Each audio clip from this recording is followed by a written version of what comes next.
खूबसूरत अगर घर चाहिए तो आप हमारे चैनल को लाइक और फॉलो लाजमी कर लें, क्योंकि आज आपके लिए लेकर आए 3 मरले का एक न्यू मॉडर्न डिज़ाइन घर। ये इंशाल्लाह जल्द ही इसकी मुकम्मल वीडियो भी आप हमारे चैनल पे देखेंगे और इसका रेट भी आपके साथ शेयर करेंगे।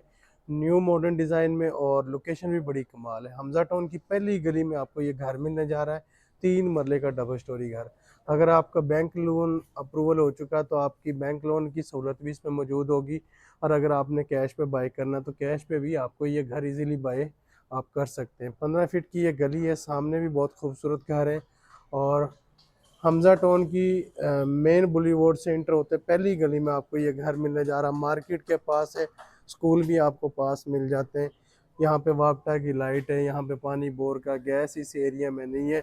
फ्रंट एलिवेशन आपको दिखा दिया, मज़ीद इंशाल्लाह इसकी मुकम्मल वीडियो जल्द ही अपलोड कर देंगे। इसके विज़िट या इसकी कोई भी डिटेल चाहिए तो आप हमारे दिए गए नंबर पर रब्ता करें। अल्लाह हाफिज़।